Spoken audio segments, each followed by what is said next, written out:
La llamada Guerra de la Independencia fue un conflicto bélico entre España y el Imperio francés napoleónico entre 1808 y 1814. Comienza con la invasión militar del emperador francés. Las instituciones del antiguo régimen y el poder que en ellas residía se vinieron abajo de pronto por el súbito hundimiento de la monarquía que en ese momento reinaba en España.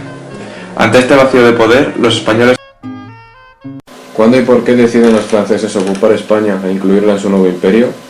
La decisión de los franceses comienza el 27 de octubre de 1807, con el Tratado de Fontainebleau, en el que España acepta el paso de las tropas napoleónicas con el fin de invadir Portugal. Valiéndose de la ingenuidad de los dirigentes españoles, Napoleón entra en la península y se hace con el poder aprovechando la crisis política interna por la que entonces atravesaban la corte y la monarquía española. Esta decisión se tomó con dos fines: afianzar el bloqueo continental y eliminar a los Borbones supervivientes en el trono de España, principal oposición a Francia después de la caída de Luis XVI. Siguiendo el Tratado de Fontainebleau, el 10 de diciembre de 1807 entran por Irún 24.400 soldados franceses, a los que se unen días más tarde otros tantos que ocupan plazas como Pamplona o Montjuïc. Manuel Godoy, valido de Carlos IV, se alarma ante esta temible situación. La ocupación francesa es un hecho que irrepliega a la corte de Andalucía, pero antes de que se produzca su traslado, estalla el motín de Aranjuez el 17 de marzo de 1808, una revuelta popular contra el valido. 6 días más tarde, las tropas francesas entran en Madrid ante la mirada atónita del pueblo español. Ante esta crisis interna del gobierno de Carlos IV, el monarca y su hijo Fernando se reúnen con Napoleón en Bayona, donde firman sus abdicaciones en favor de José Bonaparte, hermano del emperador, el 25 de abril, debido a una serie de engaños por parte francesa. Mientras tanto, en la capital, la situación es cada vez más tensa con los invasores, y es el 2 de mayo de 1808 cuando se produce el famoso levantamiento por parte de tropas y ciudadanos españoles contra el invasor francés. La desproporción de fuerzas tuvo consecuencias fatales para los sublevados durante y después de esta contienda urbana. La carga de los mamelucos y los fusilamientos del 3 de mayo, ambos obras de Francisco de Goya, son documentos excepcionales de la sangrienta represión francesa. Este levantamiento fue una señal de insurrección general en otros lugares del territorio español, como Asturias, Valencia, Murcia o Cartagena, donde unas improvisadas juntas provinciales formadas por nobles, clérigos y otros miembros de la sociedad se hacen con el poder en cada territorio, ya que no reconocen a la monarquía de José I. En mayo del mismo año, emisarios de la Junta de Asturias viajan a Londres para solicitar la ayuda inglesa. Es en ese momento cuando se puede decir con seguridad que comienza la guerra contra Francia. El ejército napoleónico ve una seria amenaza de los españoles sublevados y divide a sus 92.000 hombres en 4 zonas peninsulares. Se produce en el verano de 1808 el sitio de Zaragoza y la batalla de Bailén, la primera victoria española y la primera vez que un cuerpo del ejército napoleónico se rendía en campo abierto. Esta victoria produjo en los españoles lo que podría llamarse el espejismo del éxito, pues creyeron engañosamente que estaban en condiciones de competir con Napoleón.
pesar de la falta de coordinación de las juntas militares, el 25 de septiembre se crea la Junta Gubernativa Suprema. Mientras tanto, Bilbao, la única capital de provincia no sublevada, se rebela contra Napoleón y, aunque muestra una gran resistencia ante la invasión francesa, no puede evitar ser saqueada y ocupada por estos 10 días más tarde de su sublevación. El 2 de noviembre, Napoleón se reúne con sus mariscales de nuevo en Bayona para asestar un golpe definitivo contra las guerrillas sublevadas que impedían el total dominio francés. El emperador interviene personalmente al mando de la Gran Armée, un ejército de 250.000 hombres, veteranos y más efectivos que arrolla en poco tiempo a las fuerzas españolas sublevadas y a las expediciones inglesas que habían desembarcado en la península. En menos de un año, Napoleón había conseguido asegurar la meseta y replegar a la Junta Gubernativa sublevada a Sevilla y luego a Cádiz, donde presencia en defensa de la capitulación de Andalucía.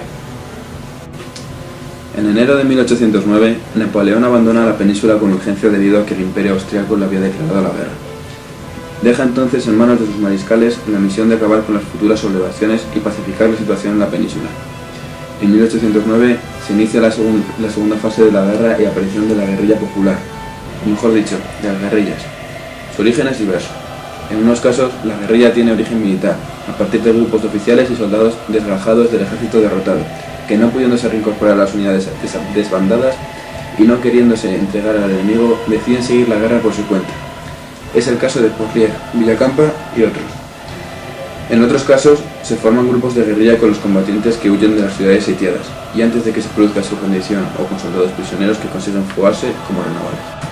En otros casos, la guerrilla tiene origen civil a partir de voluntarios armados y guiados por la venganza, el patriotismo o por motivos religiosos. Se hicieron célebres las tropas del cura Merino, Juan Martín el Empecinado, Espocimina y Julián Sánchez el Charro. Una de las batallas más conocidas es la de Bruch, junto a Montserrat. Cuenta la leyenda que un niño, que por su edad no pudo sumarse a la guerrilla ante el avance de las tropas francesas sobre su pueblo, toca el tambor tan fuerte que hace creer a los invasores que tras la sierra de Montserrat avanzan miles de guerrilleros. Atemorizados, se baten en retirada. Mientras tanto, en septiembre de 1810, se reúnen por primera vez unas cortes representativas de la soberanía nacional en la isla de León, en Cádiz, donde se sientan las bases de un nuevo régimen político, el Estado liberal, plasmado en la Constitución de 1812. La guerra sigue su curso y el ejército francés acomete una campaña hacia Portugal. Desde Salamanca, por Ciudad Rodrigo de Coimbra, el ejército napoleónico debía avanzar hacia Lisboa, pero este plan falló. Ciudad Rodrigo resistió un largo asedio durante mes y medio, mientras Wellington hacía fuerte la defensa de Coimbra. En 1813, Wellington acomete un empuje frontal sobre Madrid y los franceses abandonan definitivamente la capital. A Wellington se le unen los ejércitos españoles del general Castaños y del general Lacy. La derrota francesa es completa y el rey José I consigue huir hacia Pamplona. En diciembre de 1813, Napoleón firma con Fernando VII el Tratado de Valenciennes, en virtud del cual el rey podía regresar a España. Finalmente, el 11 de abril de 1814, España firma el armisticio, dando por finalizados 6 años de guerra en España. Por otra parte, las consecuencias materiales de la guerra fueron desastrosas para España. A la gran cantidad de muertos y el asolamiento de pueblos y ciudades se unieron la rapiña de muchos franceses y también de los ingleses, cuya deslealtad puede verse ejemplificada en el bombardeo ordenado por Wellington de la industria textil de Béjar, que era competidora de la inglesa, o la destrucción de la Real Fábrica de Porcelana del Buen Retiro en Madrid, cuando ya los franceses habían evacuado la ciudad. Fue una guerra larga y destructora. Francia perdió unos 200.000 hombres y España entre 300.000 y 500.000. Además, la guerra resultó muy costosa. Los ejércitos contendientes y las guerrillas se aprovisionaron sobre el terreno mediante requisas. La devastación y los robos diezmaron la producción agraria, mientras que los campesinos no se animaron a cultivar por la incertidumbre. Las cosechas de 1811 y 1812 fueron malas y escasas. La falta de subsistencia extendió el hambre y provocó una intensa crisis de mortandad en 1812. No solo cayó la producción agrícola, hubo industrias que casi desaparecieron, como la textil lanera de Castilla, ya que los rebaños de ovejas merinas sirvieron para alimentar a las tropas. El transporte de mercancías se paralizó, pues los bueyes, mulos, caballos y otros animales de tiro fueron incautados por los militares. Por último, la guerra generó un fuerte déficit en las finanzas públicas. En 1815, la deuda estatal superaba los 12.000 millones de reales, cifra 20 veces superior a los ingresos anuales ordinarios.